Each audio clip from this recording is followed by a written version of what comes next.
Hello everyone, my name is Terry Bartley and I am an author, a writer. My book Tyranny just came out a little over a month ago, and I've been posting a lot of my TikTok videos here on YouTube, but I've not been posting much of anything else. So I'm going to start making content for YouTube. And it made sense to me that the first thing I make content about is about my journey as how I became a writer, how I became an author, and also like how my ADHD factors into that, because it absolutely does. So I've been writing for a very long time, right?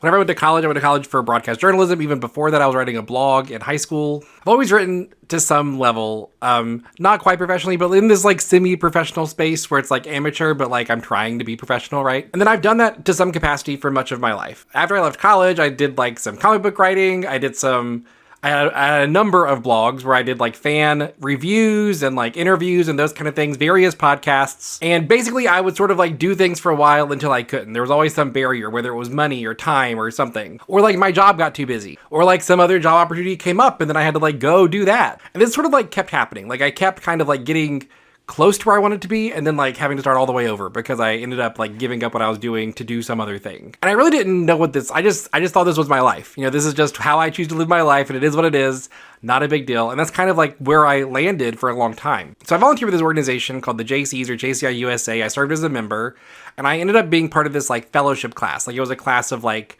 the 12 like up and coming leaders in the organization. They gave us like these special trainings that nobody else got. And so we did this training about like public speaking, and she talked about how like to be a good public speaker, you needed to know like the important moments in your life, like what you would call like your milestones, like your big like important moments. You know, all of us did that. All of us sort of sat down and wrote down what we would consider milestone moments for us. Everybody had like a couple. I had like a full list. It was like 10 to 12 items.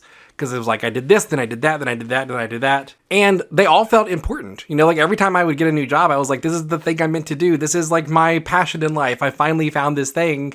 Then some new thing would come up, and then that thing was my passion, was the thing that I always wanted to do. And like, I didn't realize that was a thing that I was doing, but apparently I was. And I didn't realize that it was unusual until this moment, whenever everybody else didn't really have a giant list of milestones, and I did. So, you know, I went on with my life. I didn't think a lot about it.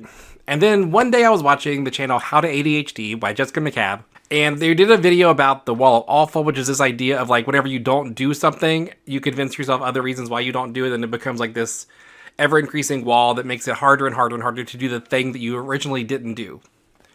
And it really resonated with me, and I was like, I don't know, like I wonder what that means. And then I saw that the channel said How to ADHD, and I was like, I bet that has a thing to do with it. So I went back to the channel, and she has this video about like, do I have ADHD? So I watched the video, and like she started listing symptoms, and it was this moment, if you've ever had to self-diagnose to some extent a mental health condition, you will be familiar with this experience. She was listing symptoms, and it was like, okay, well that one's me, and then that one's me, and then I do that one, and that one, and that one. And then it was like, I do all of these things. And it was like something clicked in my head, like, do I have ADHD? I never thought I was. I had never been diagnosed. I never knew that there were signs that I had it. It was just a thing that I didn't know about myself. And then I saw this video and it was like, oh, that makes some sense. So then, you know, I did all the things you're supposed to do, right? I got a diagnosis. I went to like this clinic. They diagnosed me as ADHD. Like after I took some tests, I started seeing a therapist. I started getting prescriptions for medications so that I could like actually deal with this. And my life changed in a whole lot of ways. And one of the biggest ways it changed was knowing I had ADHD. Because one of the things that was my biggest challenge in life was this thing where I would get a job or then leave it and then get a job and then leave it. Basically, I was never getting seniority. I was never like progressing in a job because there was always some fully separate field whenever I got a new job. So it was like, this is a thing that I know I do now. So how can I not do that thing? Because the truth is, I knew that I was going to continue doing that. Like I know that if I get bored in a job, I'm probably going to find a different job. But I knew that I had to figure out some way to like channel this energy in a way that was productive for me. Whenever I went back to school to finish up my bachelor's degree, because by the way, I dropped out of college because ADHD reasons, honestly, I decided to get a degree in English because I'd always wanted to be a writer. I always loved the idea of like creating worlds and being this person that like creates fiction and just is an author. So I was like, well, what if I do that? You know, like I'd been dabbling for years. I'd written a comic, I'd written short stories. I started to write a novel, then I just kept rewriting the second chapter and never really moving past it. So I was like, well, what if I buckle down and like finally do it? What if I actually channel my energy into this thing? And then no matter what happens, this is the direction I go. This is the career I'm working on. and like nothing is going to sort of like stop me. I'm going to just continue working on this career of being an author. So that's what I did. I sat down one day, I outlined the entire novel. I was like, I need to get to the end of this. I need to figure out, and it took me, about a week or so to kind of like get all the pieces together. But it has like a real basic bullet point of like maybe like a sentence or less per chapter. So whenever I sat down to write, I knew what I was writing. And then the other thing was just kind of like accepting that maybe it wasn't perfect, but that's okay. Because the truth is, you can't edit a novel that doesn't exist. You have to write something and get it on the page in order to be an author and to be able to like improve it and make it better and then eventually try to pursue it as published. So I just knew that I just had to do it. Like whether or not I was happy with the second chapter didn't matter. I just had to move on with it. Then I set some deadlines. I set like some long-term deadlines. Like I want to finish writing the book by this day. I want to do this other thing. Like I set some deadlines for myself to make sure that I like stuck to it also. And I feel like all of those are really important steps. So then I just started like writing regularly. Once a week I would drive to Starbucks. I'd write for an hour or more. I'd get about a chapter out of the way. Then I would go home. And then the next week I'd do it again. And I did this every week for like a little over a year. And then eventually that turned into my novel. My novel is not published yet, but we'll get into that here in a second. So after I wrote the novel, the pandemic hit. Like it was like right around pandemic time. And I had to stay home and I started editing the novel. I was trying to edit it and like move past it. I had some beta readers that would give me some feedback. I knew what I needed to change. I needed to change it.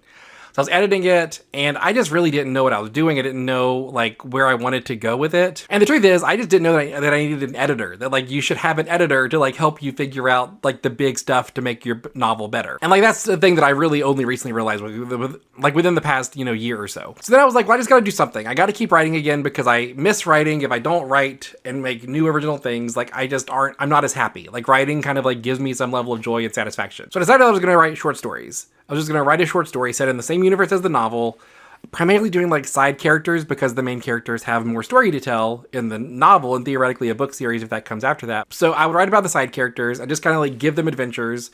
And it was a really interesting way to world build actually because I was able to build more of the world and like flesh it out through the eyes of characters because I'm a very character driven writer and it's kind of challenging for me to do like the set down and just kind of like flesh out the world. I just don't love that like here's a list of like lore that I like for there to be some like character reason why something is the way it is. And writing the short stories but with these like side characters really allowed me to do that in a way that felt more productive and like was more fun for me, which honestly, very ADHD, right? I was doing the thing I liked, but getting done the thing I didn't like by doing the thing I liked. So I'm telling you all this. So I'm an author, right? My first book, Tyranny of the Fae, just came out and I have ADHD. And those things are interlocked and they cannot be separated. I've basically found a way to channel my ADHD into writing. Writing is the way that I manage my ADHD. If I get a new thing that I want to do, like YouTube videos, or if I have a podcast, it's a way to further my writing career. That's the purpose of it, is to further my writing career. And like one of these things could take off, right? Like maybe the podcast becomes widely successful. Then maybe I will like put some more time into the podcast. But as of right now, the podcast is a tool for me to like network, meet other writers, because I interview other writers. Because most writers are fans. I talk to other writers. The first episode of my live season is actually on this channel right now. So it's a way for me to network and meet other writers, but then also it's a way for people to like discover me, right? Because like if those writers share that they were on my podcast, those people may discover me through my podcast because I'm hosting it and interviewing them. They might be curious about me, then they might sort of like discover my book. So it's like a tool for me to like get my name out there in a more effective way. So basically everything I do stems back to writing. And that's sort of how I've learned to manage my ADHD. Like figure out the thing that I want to do, have the big picture goal, and then any little thing I do on the side sort of like feeds back into it. It allows me to kind of like use all this chaotic energy that exists in my brain and sort of put it into something that I can actually turn into something. So Tyranny of the Fae is a collection of those short stories that I put together. I fleshed it out, gave some character arcs, made it a little bit better, I think. And that is what is out in the world right now. And it's basically a prequel to the novel that will be coming out next August. Which I know it's weird. Technically the novel is a sequel, right? Because it's not actually a prequel, it's a sequel. But the thing is, these are all sort of like subsidiary side characters. And all of this stuff that I'm releasing, because I have a number of things coming out over the next year, are all kind of the same kind of like side. I'm just publishing the short stories. I'm publishing the short stories into smaller books, which then will all lead me to the novel. So yeah, I'd love to talk about all this stuff later. If you guys have any questions, I'd love to sort of get some comments about sort of like my ADHD journey and what got me here, just to kind of figure out, get the ball rolling, get some other content for me to make. And the podcast will be here. The live season of my podcast will be airing on here every couple weeks. So just always tune in and you're going to get a cool interview with a cool writer. Like I said, the first interview is up now. I talked to a good friend of mine named Kirsha Fox. She's a fantasy author. Go check that out. All right, guys. Well, until next time, don't be afraid to tell your stories.